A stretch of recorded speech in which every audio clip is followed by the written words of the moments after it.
apapun perilaku, ucapan, dan tulisan yang bertentangan sama norma atau kaidah dan etika akademik tadi itu dianggap sebagai suatu pelanggaran akademik.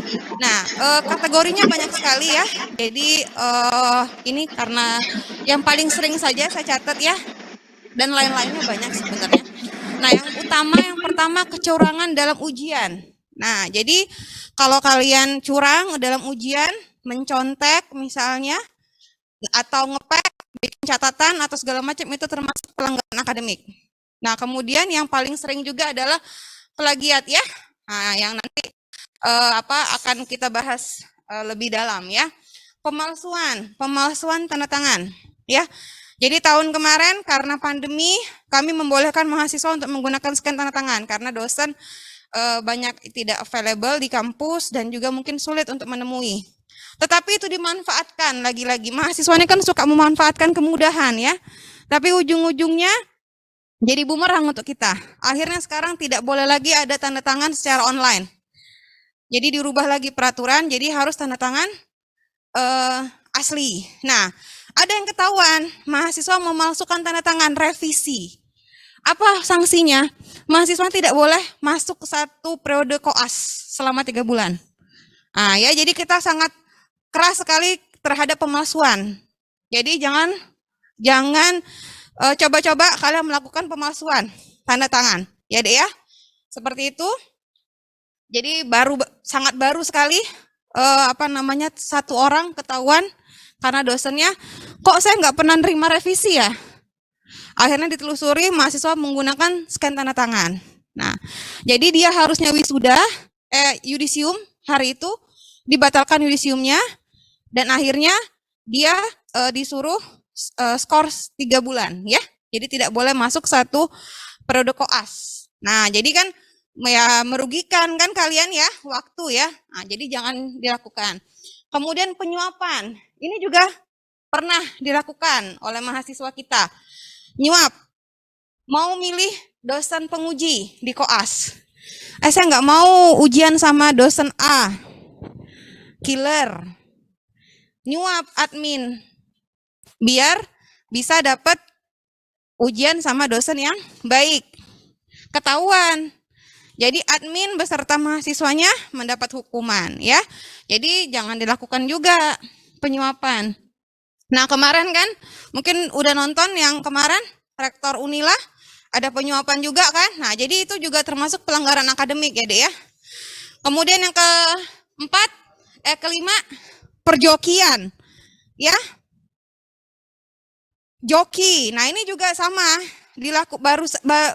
tahun kapan ya? 2 tahun yang lalu, 3 tahun yang lalu dilakukan juga. Ini diskorsing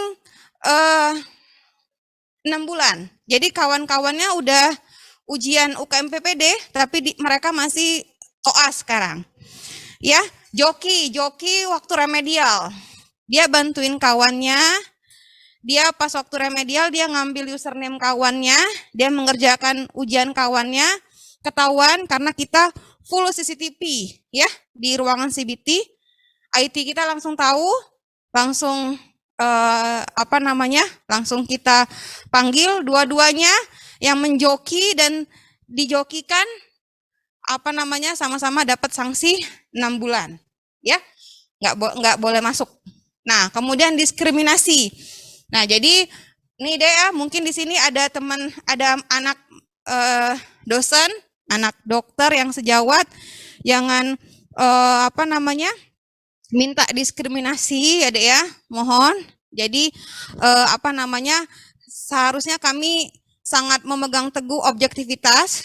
Jadi jangan memaksa gitu ya. Jadi misalnya kami sebisa mungkin ya, misalnya kalau kayak skripsi, misalnya ada orang tuanya di bagian mana, biasanya kami alihkan ke bagian lain gitu ya, atau dosennya juga dosen lain. Nah, kemarin ada mahasiswa, alhamdulillah mahasiswa jujur. Dia kemarin saya nggak tahu sama sekali. Saya kasih penguji Dokter Rismarini. Terus dia ngubungin saya. Dok, mohon maaf dok, Dokter Rismarini itu masih tante saya dok. Apakah boleh saya diuji sama beliau? Dia ngasih tahu saya, oh maaf dek, nanti saya ganti. Nah, mahasiswanya baik seperti itu ya. Jangan aji mumpung kan, mentang-mentang gitu. Kita kan nggak tahu kalau sampai hubungan tante-tante gitu ya dek ya. Kalau masih hubungan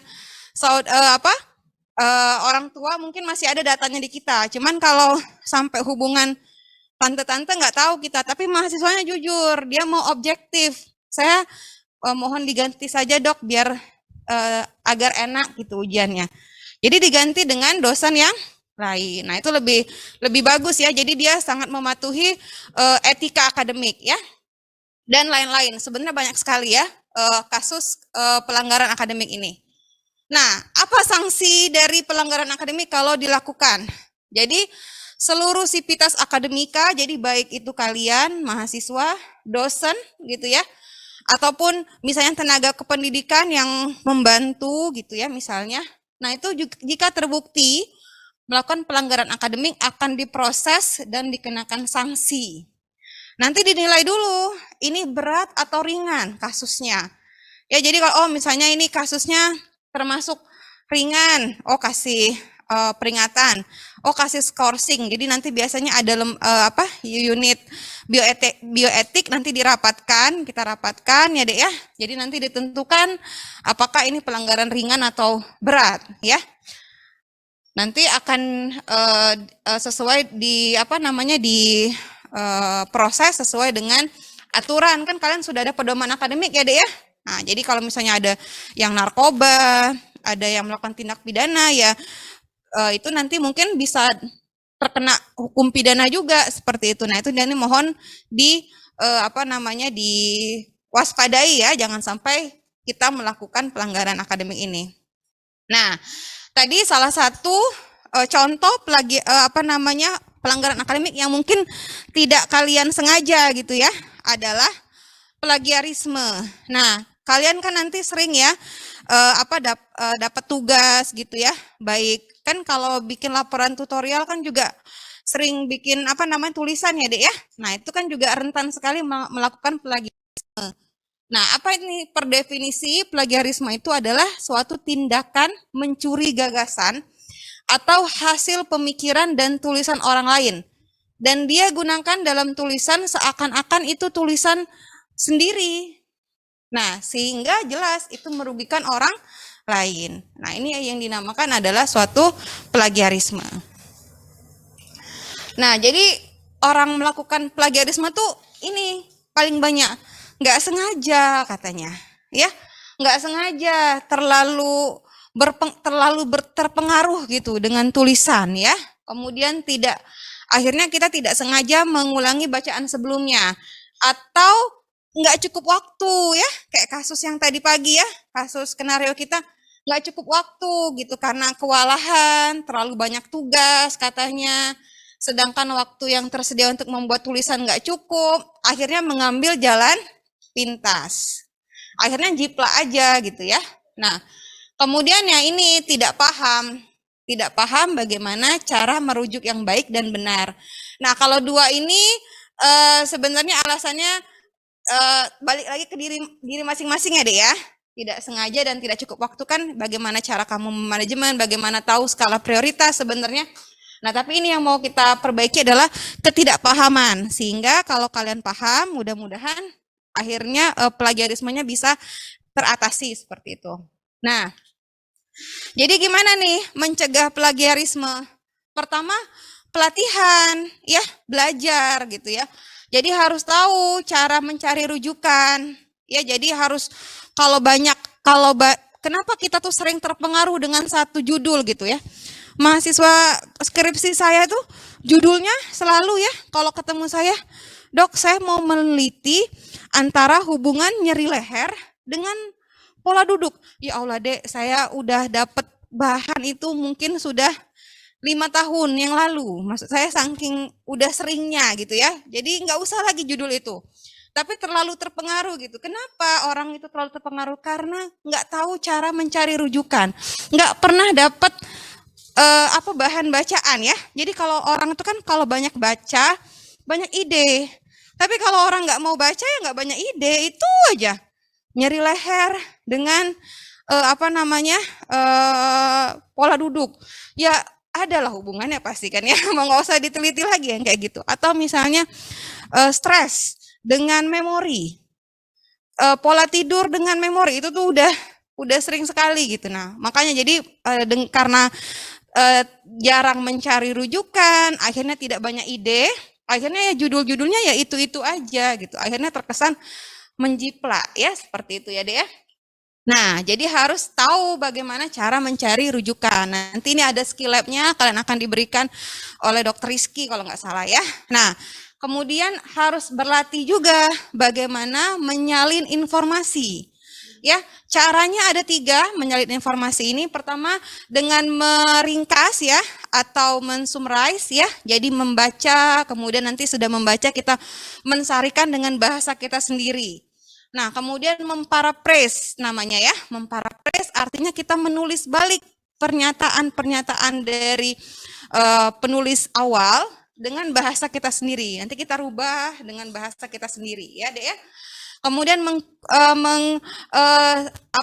mengkutip ya. Nah, dari sumber original ya, dengan cara mengquote ya. Jadi dari sumber itu kita kutip.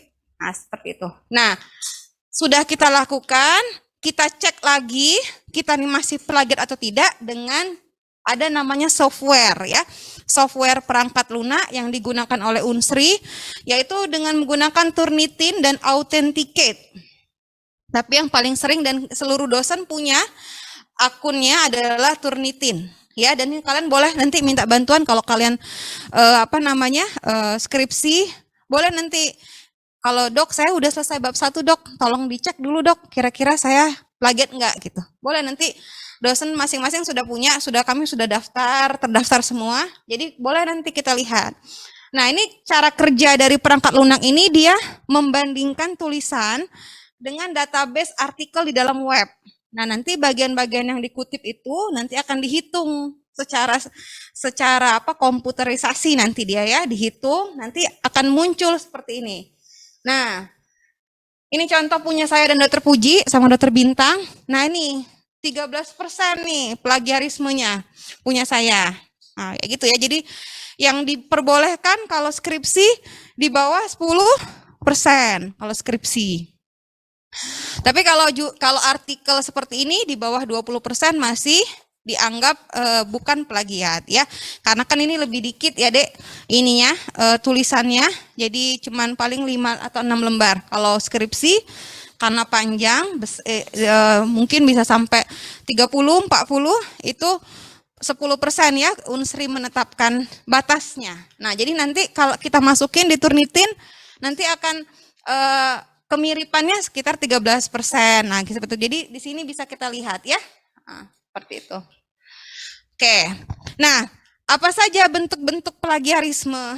Pertama, kita menggunakan atau mengambil teks, data, materi audio, visual, gagasan orang lain tanpa pengakuan sumber. Jadi kita nggak tulis siapa yang membuat.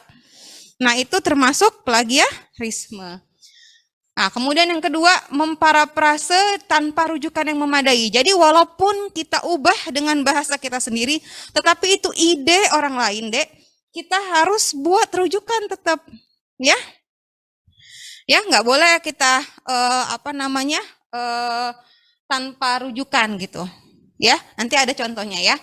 Nah, kemudian menggunakan teks yang pernah dikumpulkan sebelumnya atau teks yang mirip yang pernah dikumpulkan.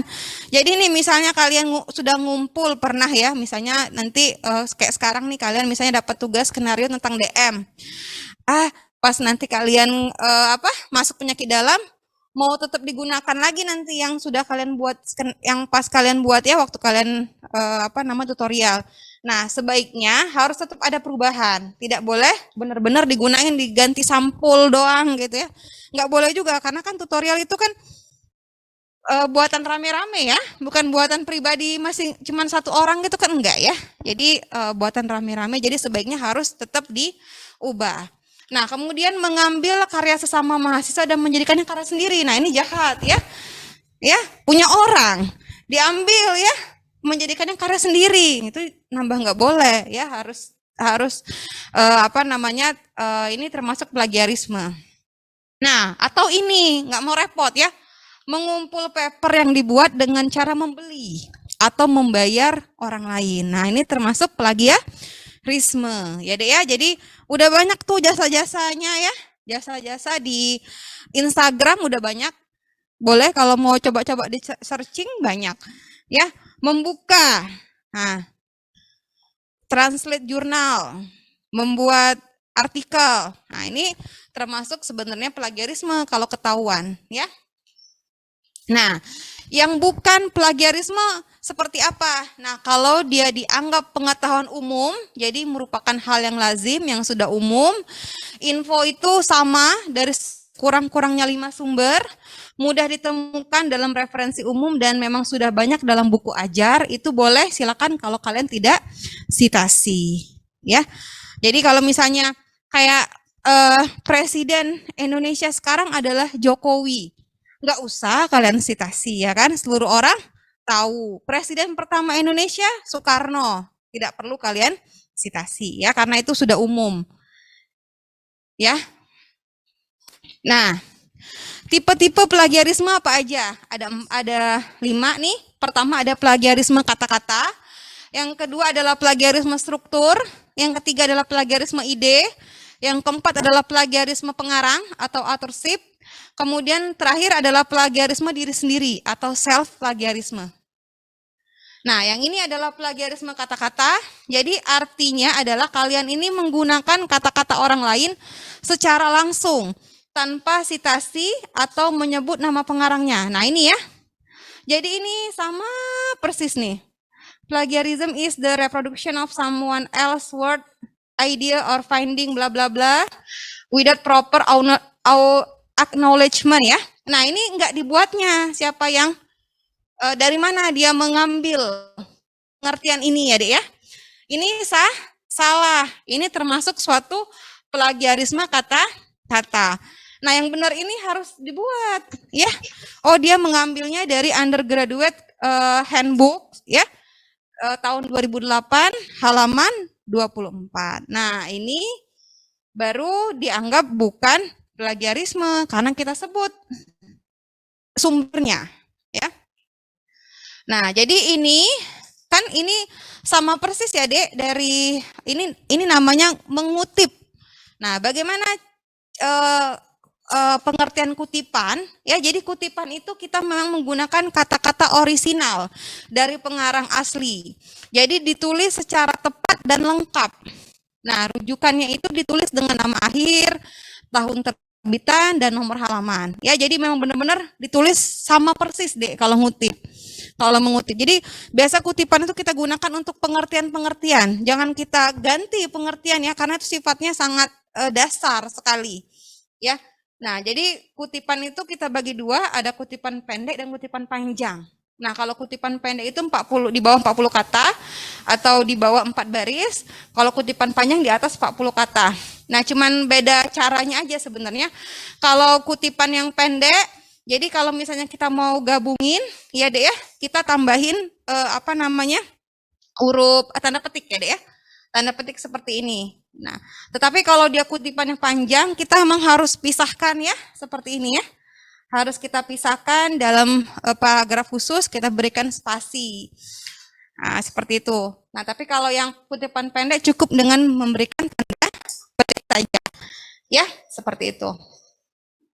Nanti boleh kalian lagi kenapa saya harus masuk hari ini, biar kalian nanti bisa dapat bahan awal untuk kalian cari di lanjutan untuk skenario ya, hari kedua ya. Oke. Nah, selanjutnya tadi sudah plagiarisme kata-kata. Yang ini plagiarisme struktur. Nah, kalau plagiarisme struktur ini biasanya terjadi karena kesalahan dalam memparaphrase. Ya, jadi memparaphrase tadi sudah ada pengertian ya. Jadi kita paraphrase itu beda dengan kutipan. Kalau tadi ngutip kita sama persis, Dek. Tapi kalau memparaphrase, kita itu seperti menggunakan bahasa, kita tuh pakai ide orang, tapi kita gunakan bahasa sendiri. Nah, jadi seperti ini. Jadi orang yang melakukan plagiarisme struktur ini memang dia melakukan parafrase, tapi hanya mengganti kata-kata dan sama dengan konstruksi asal meskipun dengan menyebutkan sumber. Nah, ini ya. Jadi ini yang benar. Jadi dia sebenarnya harus diganti gitu. Formatnya tuh harus diganti. Nah, jadi kalau misalnya cuman diganti kayak sinonimnya saja beberapa, itu masih dianggap suatu plagiarisme gitu ya. Seperti itu. Jadi nanti ada contohnya kami bikin di belakang ya, cara parafrase ya. Nah, ini nih contoh parafrase. Nah, jadi contoh parafrase yang baik. Jadi ini ya, yang panjang ini. Cobalah kalian baca yang di sini. Jadi ini benar-benar diganti dengan dengan bahasa kita sendiri. Jadi bukan cuman, jadi kalau masih tetap sangatlah pelik, misalnya tetap bikin sangatlah pelik, sangatlah sulit untuk. Nah, itu masih tetap plagiat gitu ya, karena tidak terlalu banyak berbeda. Jadi dia memang harus kita baca, kemudian kita simpulkan dan kita tulis dengan bahasa kita sendiri. Jadi secara secara struktur dia nanti akan berbeda gitu dengan tulisan orang lain. Nah, kalau masih seperti ini ya, ya misalnya kita tadi sangatlah pelik, sangatlah sulit untuk mengartikan plagiasi misalnya. Kan cuman mengganti, mendefinisi dengan mengartikan, itu tuh masih kurang, masih tetap nanti si software itu masih menganggap ini suatu kemiripan. Jadi masih terdetek dia. Jadi makanya memang harus ditulis dengan, jadi sudah kalian baca, baru kalian baru kalian tulis dengan tutup tulis. Nah, seperti itu. Nah, jadi kayak gini caranya kalau memparafrase, baca dulu, sudah baca pahami, ya tutup yang sudah kalian baca, tulis. Jadi kalian tidak nulis cuman dengan kata-kata sinonim kayak tadi, ya. Nih, jadi bagaimana memparaphrase bagi pemula? Pertama baca dulu, periksa teksnya, kemudian tandai kata-kata yang penting, ide-ide yang penting, kemudian lakukan pencatatan atau pendaftaran kata-kata atau ide-ide penting dalam teks yang dibaca. Baru nanti cari frase-frase alternatif yang mempunyai kesetaraan makna, susun ulang. Nah, kalau sudah disusun ulang kan, jadi nanti dia akan berbeda gitu, buat dengan kalimat kalian sendiri. Nah, baru nanti catat sumbernya, simplifikasi kalimatnya. Jangan menggunakan kalimat orang yang tadi, ya. Oke, selanjutnya plagiarisme ide. Jadi ini menuliskan ide orang lain sebagai idenya sendiri gitu ya. Nah, ini yang paling sering pas kalian mengajukan judul proposal. Sama dengan kakak kelas kalian tanpa mengubah gitu. Perbedaan, kan harusnya ada perbedaan nih. Oh, misalnya ya, kakak kelas kalian itu kemarin tentang nyeri leher saja. Tapi dok, saya kalau yang ini nambah dok, nyeri leher sama nyeri bahu. Apa bedanya dengan kakak kelas kamu? Oh, sekarang saya menambahkan nyeri bahu dok, karena ternyata tidak hanya bagian leher yang terpengaruh gitu, terkena gangguan muskuloskeletal gitu. Kalau misalnya sering di depan komputer. Nah, itu jadi harus ada perbedaan gitu ya. Nah, kenapa ini bisa terjadi ya? Karena memang sengaja, males tadi ya. Ambil aja lah dari kakak kelas, kan sudah ada metodenya, sudah ada ya deh ya. Latar belakangnya sudah ada, tinjauan pustakanya sudah ada. Jadi mudah gitu. Dan yang ini karena dangkal informasi terhadap masalah yang akan diteliti. Nah, tapi kalau kalian misalnya tadi, oh ternyata pas baca-baca sering juga ya ada nyeri bahu. Nah, itu kan ya kalau kalian banyak baca, oh bakalan ini saya beda dok dengan yang sebelumnya dok, karena saya ini nelitinya ditambahin bahu dok. Terus kalau penelitian sebelumnya itu dok, banyaknya pada pekerja dok diteliti, pada mahasiswa belum pernah dok misalnya. Nah, itu nanti boleh kalian, dengan kalian banyak belajar, banyak baca, maka akan timbul informasi atau ide-ide baru ya. Oke. Nah, ini ya, jadi kaitan dengan kedangkalan informasi, kalian harus bisa menggunakan sumber-sumber internet. Karena terus terang deh, kalau kita mengandalkan textbook itu lama sekali proses editingnya. Jadi dia terkesan tidak terlalu update gitu. Ya deh ya. Bukan tidak terlalu. Maksudnya dibandingkan dengan bahan internet jauh lebih update bahan internet gitu. Karena dia kan kayak kami proses revisi misalnya bikin jurnal, revisinya paling lama 1 tahun gitu. Jarang gitu bertahun-tahun. Tapi kalau buku, misalnya kalian punya buku fisiologi gitu ya. Nah, itu misalnya yang terbitnya tahun 2022, itu mungkin sudah melalui proses itu deh, mungkin dari 2018 gitu. Proses diterjemahkan, menulisnya ya deh ya. Editornya baca dulu, kemudian si penerbitnya dibuat dalam bentuk yang sistematika yang lebih enak gitu ya. Nah, itu tuh perlu waktu. Jadi dia terkesan lebih tidak update. Makanya kalian harus bisa menggunakan sumber internet. Nah, jadi sumber internet ini kelebihannya dapat diakses dimanapun gitu. Nah, cuman ya ini karena siapapun dapat mempublish makalah ya. Jadi jaminan kualitasnya bersifat relatif. Bener nggak? Ya kan? Relatif gitu. Siapapun bisa bikin blog sekarang, Dek. Bisa anak SMA gitu. Masa kita mahasiswa ngambil blog anak SMA kan rasanya kok bisa kok lebih downgrade gitu ya. Jadi kita harus sesuaikan gitu ya. Atau mohon maaf misalnya kalian nanti neliti tentang olahraga gitu. Kalian dokter meneliti olahraga tapi nyari bahan bacaan dari guru olahraga. Itu tidak relevan gitu. Jadi carilah misalnya dari memang asosiasi ikatan dokter olahraga di dunia gitu, di Indonesia. Jadi dia sesuai gitu dengan ini kalian ya, ilmunya gitu ya. Seperti itu. Nah, jadi harus diteliti authorship-nya. Siapa nih yang buat gitu. Ya. Misalnya kalian nih baca tentang misalnya kan kalau skenario tutorial ya, nanti kalau blog klinis sering disuruh nyari terus kalian carinya di blog-blog gitu ya. Kalau sakit hubungi dokter gitu kan sering ya. Yang pas nyari ternyata yang buat siapa? Bidan, perawat gitu. Loh, kan nggak masuk akal gitu. Harus nyarinya yang tadi saya bilang. Jadi harus ini profesor nih di mana? Oh, ini dosen nih di mana gitu ya. Oh, ini ikatan asosiasi badan dunia terpercaya. Oh, ini CDC nih, dari CDC terpercaya ya. Jadi memang harus hati-hati sekali dari authorship-nya.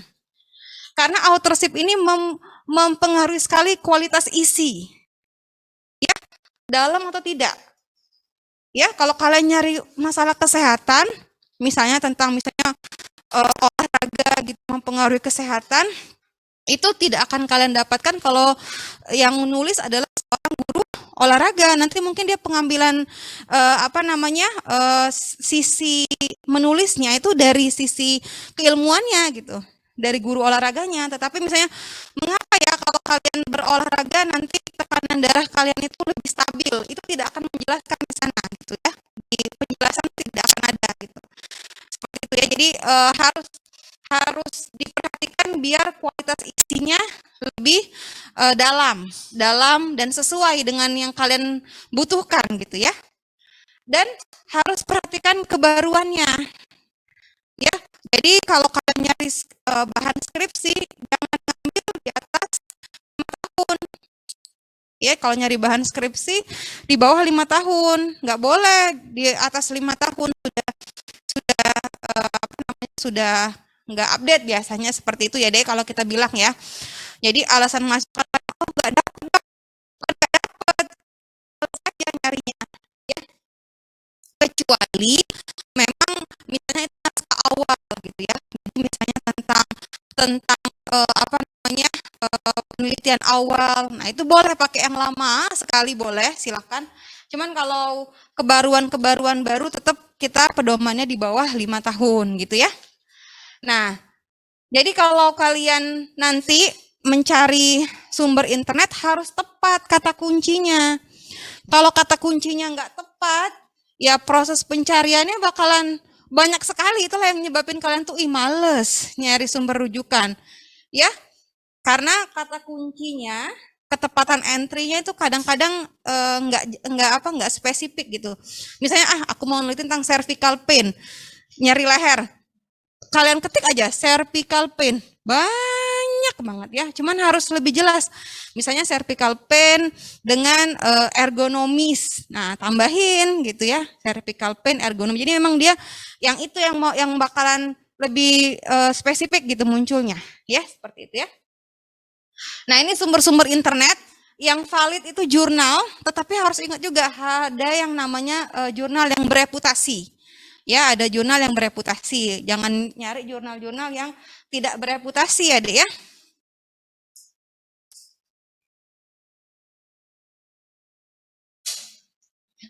Oke, kemudian textbook. Textbook ini valid sekali, Dek ya. Saya bilang sangat valid malah karena memang penulisnya nggak mungkin deh yang nulis buku itu abal-abal tuh nggak mungkin, pasti biasanya ahli memang. Cuman itulah tadi textbook itu cenderung karena proses suntingnya ya, editingnya itu lama, makanya dia agak lebih apa namanya, lebih nggak update gitu, lebih out of date ya.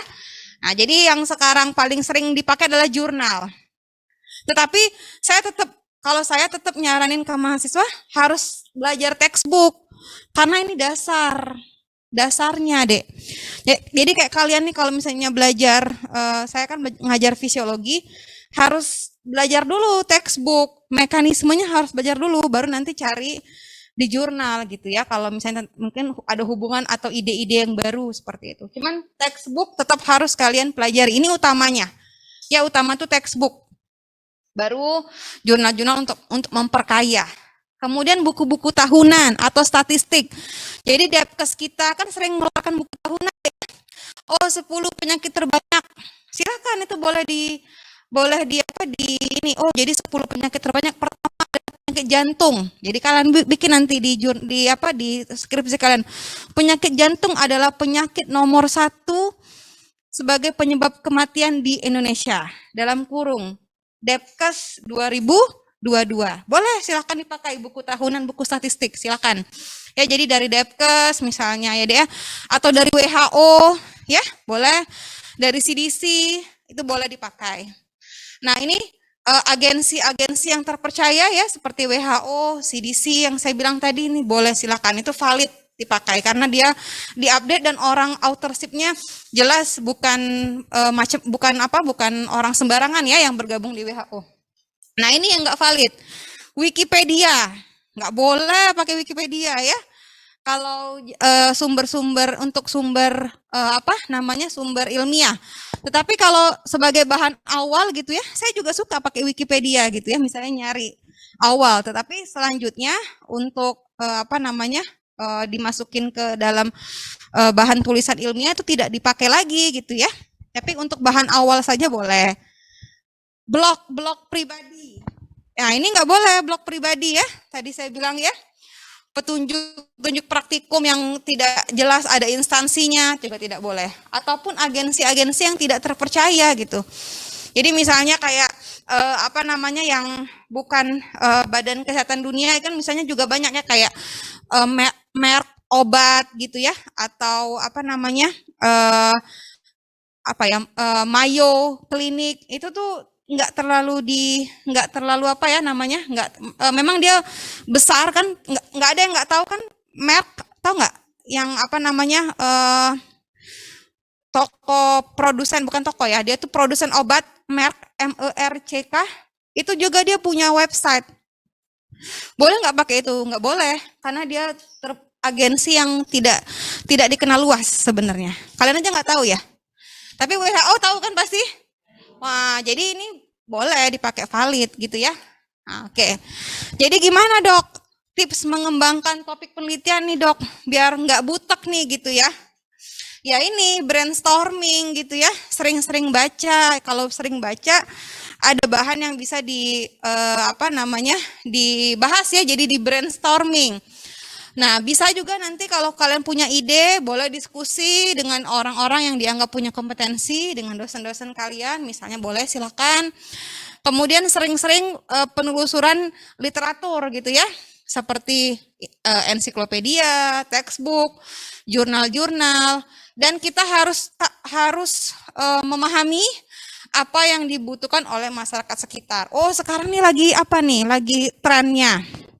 Oh, trennya adalah tentang pandemi COVID, ya kan? Makanya kemarin boleh kalian cari-cari 2 tahun kemarin penelitian COVID tuh luar biasa deh ya, banyak sekali. Mulai dari pola tidur yang berubah, dari screen time yang berubah, itu banyak sekali penelitian mahasiswa tuh semua tentang itu. Ya, kenapa? Karena itu memahami apa yang sedang dibutuhkan sekarang gitu. Oh, ternyata gara-gara main HP terus, screen time, waktu tidurnya berkurang. Itu emang terbukti.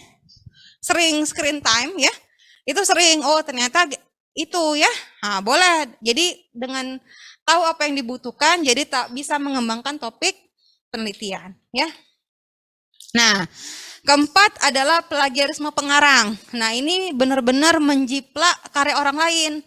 Jadi idenya dijiplak, tata tulisnya dijiplak ya kan? Nah, atau dia mengirimkan makalah pada suatu publikasi ilmiah atau kegiatan akademik lainnya dan mengaku sebagai pembuat makalah tersebut. Nah, ini ya benar-benar ini ya, benar-benar secara keseluruhan gitu menjiplaknya ya deh ya.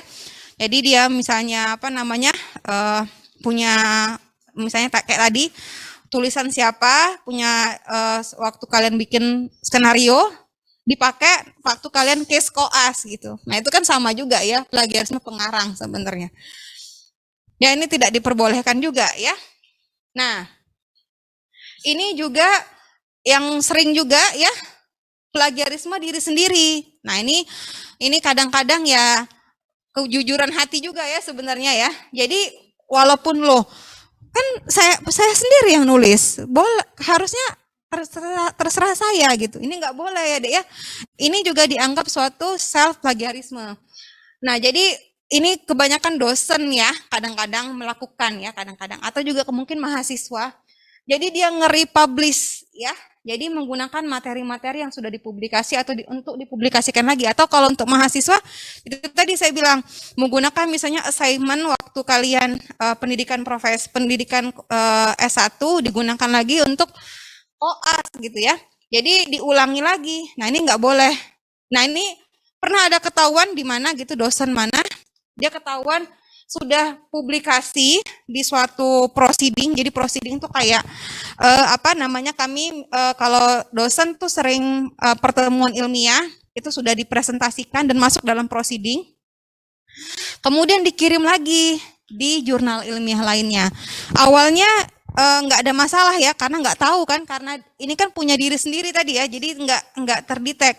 Nah pas beliau jadi profesor dosen nih tapi bukan di sini dosen di luar jadi profesor ketahuan akhirnya nggak bisa dipakai yang jurnal ininya jadi profesornya untuk diklaim sebagai gelar profesor. Jadi ini juga termasuk suatu plagiarisme karena memang anggapannya adalah suatu plagiarisme ya. Jadi ini mohon juga dihindari ya. Nah, bagaimana mencegah? Pertama, apakah kamu menggunakan kata-kata sendiri? Kalau iya, lihat dulu apakah ide itu adalah ide kamu, ide penulis. Jika emang iya, berarti itu bukan plagiarisme. Ya, jadi kalau kalian menggunakan kata sendiri dan itu memang ide kamu, itu bukan plagiarisme. Tapi akankah mahasiswa S1 punya ide sendiri? Enggak mungkin ya. Mahasiswa S1 itu tidak kompetensinya untuk menemukan. Tidak mungkin punya ide. Ya, Dek ya. Yang punya ide itu mahasiswa apa? S3. Ya, kalau mahasiswa S1 itu hanya membuktikan. Jadi insya Allah kalian tidak akan mungkin ke sini. Makanya ngelihat ke sebelah kanan nanti ya. Nah, jadi ini pasti tidak jawabannya ya. Jadi jangan GR, enggak dok saya sendiri. Enggak mungkin ya. Ya, jadi itu insya Allah bukan ide kamu. Nah, karena itu bukan ide kamu, maka harus parafrase. Ya, seperti itu ya. Nah, ini ya, itu tadi kalau dari sisi kata-kata sendiri. Nah, kalau penulis tidak menggunakan kata-kata sendiri, kalau kalian menggunakan tanda petik, ya, maka itu bukan plagiarisme, tapi ini adalah kutipan. Ya deh ya, kutipan. Tapi kalau nggak gunakan kata tanda petik, dia disebut suatu plagiarisme. Ya. Nah, untuk mencegahnya gimana? Beri tanda petik, ya. Nah, dan jangan lupa baik itu memparafrase, baik itu menggunakan tanda petik tadi ya. Ya, itu harus tuliskan sumber dan daftar pustaka di lampiran belakang. Jangan lupa, ya. Nah, ayo kita main, habis itu balik, ya. Istirahat kita habis ini. Nah, silakan baca ini. Apakah ini suatu plagiarisme? Silakan. Plagiarisme bukan? Plagiarisme. Plagiarisme. Plagiarisme. Ya, plagiarisme ya. Plagiarisme ya, Dek ya. Karena kenapa? Karena ini perlu dikasih tanda petik dan harus disitasi ya. Jadi dia ini sama persis ya, Dek ya. 19% ya, bla bla bla sampai classes ya. Sama persis, tetapi dia ini tidak menggunakan sumber ya. Oke. Ini silakan. Plagiarisme. Plagiarisme. Plagiarisme, ya plagiarisme ya Dek ya. Karena ini juga ini beda ya. Beda ya Dek ya. Nah, ini kan dia kan sepertiga katanya ya. Nah, ini kan digantinya sebenarnya. Tetapi di sini kesalahannya adalah walaupun dia memparafrase, dia tidak menggunakan sumber ya, tidak mensitasi. Nah, ini gimana? Plagiarisme. Bukan. Bukan. Bukan. Ya, ini bukan ya. Bukan ya. Jadi dia berbeda secara struktur dan dia juga sudah menyebutkan sumber. Jadi dia udah baik nih. Ya, ini bukan plagiarisme. Ini Bukan.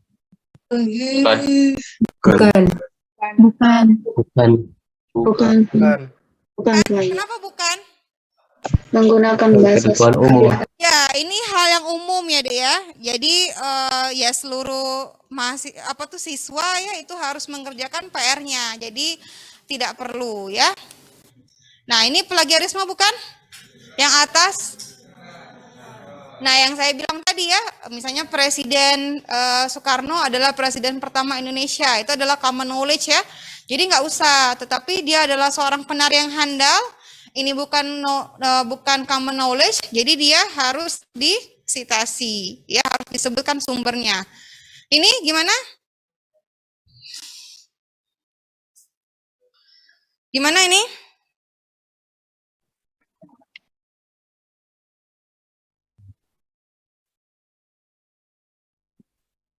plagiarisme, Dok.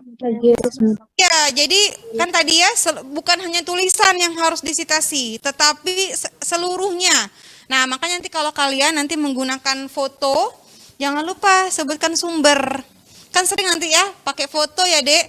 Foto atau video ya, ataupun rekaman atau apapun, itu juga tetap harus disebutkan sumber, tidak hanya tulisan. Nah, jadi ini kalau kalian ragu, lebih baik sitasi.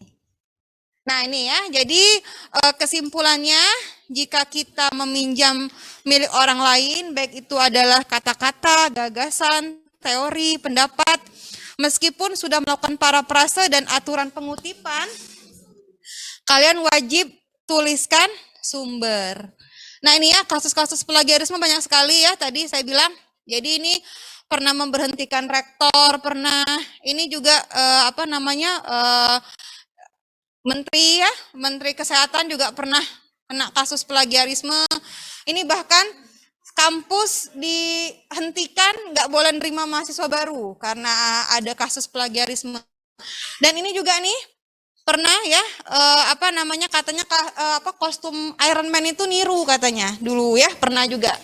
Tapi untung menang Marvelnya katanya. Nah, jadi tidak hanya jadi seluruh ide kan ide itu banyak ya, bisa gambar, bisa apa itu juga harus kalian kalau memang itu punya orang lain kita harus jujur, bukan kita yang punya.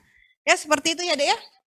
Nah, jadi kalau mahasiswa plagiat, apa yang bakal dapat apa nih mahasiswa kalau plagiat? Pertama, ditegur oleh dosen pembimbingnya ya, Dek ya. Ya, jadi kalau misalnya dosennya ngasih tahu ya, Dek, tolong ditambahkan lagi atau coba tolong diperbaiki cara citasinya, cara mengkutipnya gitu ya. Kalau teguran masih juga gitu, nggak diindahkan, ada peringatan tertulis. Biasanya dilaporkan ke Kaprodi ya, dilaporkan ke wakil dekan ya, dilaporkan, nanti dapat peringatan tertulis mahasiswanya. Nah, kalau mahasiswanya tetap juga nanti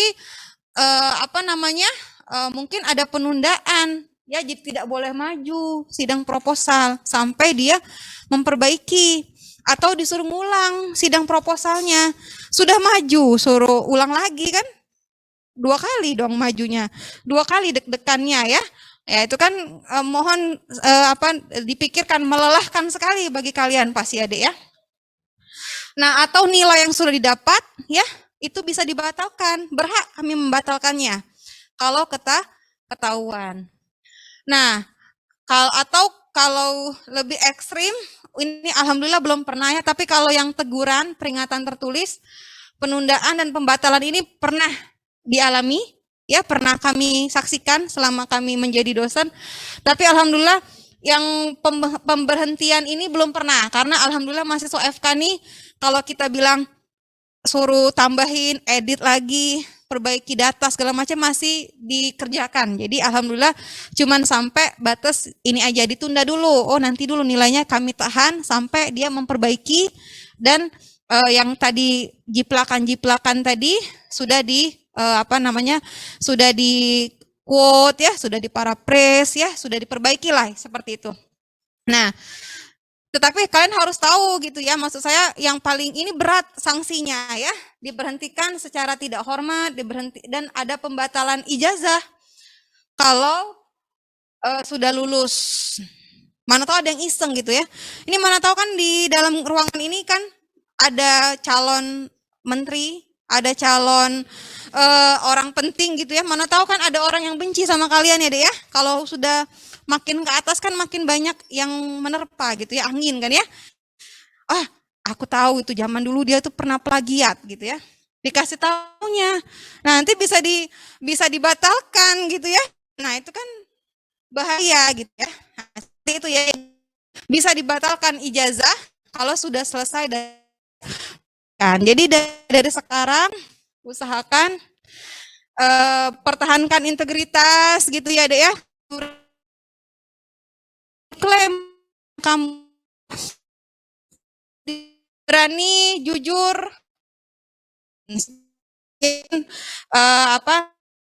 kalian bawa pulang nanti ya.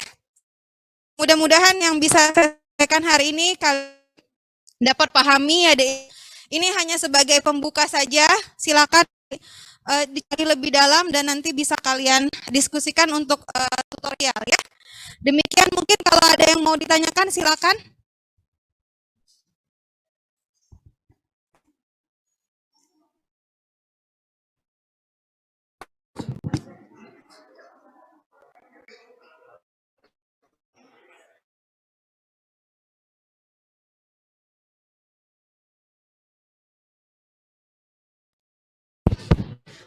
Kalau tidak berarti sudah selesai kuliah.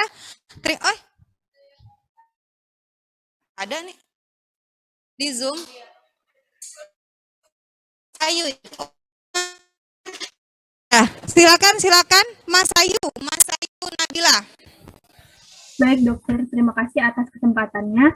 Saya izin bertanya dokter, apabila kita mendapatkan tugas merangkum sebuah jurnal, haruskah kita memperhatikan atau menggunakan parafrase? Terima kasih dokter. Apa Dek? Kurang jelas suaranya? Apabila kita mendapatkan tugas merangkum sebuah jurnal, haruskah kita memperhatikan atau menggunakan parafrase? Terima kasih dokter. Oh, kalau ini ya, kalau mentranslate jurnal ya. Oh, kalau merangkum harus menggunakan kata-kata sendiri. Ya pasti berbeda, pakai bahasa Inggris kan ngerangkumnya? Jurnal Inggris atau jurnal Indonesia? Jurnal bahasa Indonesia. Oh, Indonesia. Ya gunakan bahasa sendiri. Gunakan bahasa sendiri. Ya. Gunakan bahasa sendiri. Baik dokter, terima kasih. Adek, semua itu kan dimulai proses ya Dek ya. Jadi jangan langsung dianggap sulit gitu. Jadi berproses lah kalian ya. Sedikit-sedikit jadi mulai tidak kan, ayo diam dulu. Jadi kan kalau misalnya kalian buat sesuatu itu kan tidak mungkin langsung sempurna gitu ya. Jadi buatlah dulu semaksimal yang kalian bisa gitu ya. Yang mungkin kayak yang tadi saya bilang kayak definisi, yang sifatnya definisi yang mungkin agak sulit kalian ubah, ya ini aja gitu. Cuman kalau misalnya kayak latar belakang, ambil kesimpulannya di latar belakang gitu ya. Jadi apa yang penting, kan kalau di latar belakang itu kan biasa kan ada kayak penjelasan mengenai situasi yang mau dibahas gitu ya. Nah kemudian ya apa yang dari kepentingan situasi itu apa yang penting gitu ya. Jadi misalnya penyakit DM ini adalah penyakit yang paling berbahaya, menimbulkan beban ya, dapat menyebabkan suatu ulkus misalnya. Nah itu aja yang dibahas gitu maksud saya. Yang pentingnya kan namanya juga meringkas ya. Jangan secara keseluruhan dengan kalau sama ya artinya mentranslate kalian ya.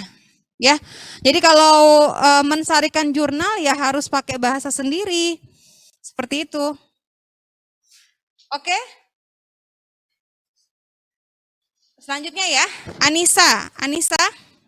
Baik dokter, perkenalkan nama saya Anisha Taufik Puroma dari kelas Alfa. Izin bertanya, tadi kan dalam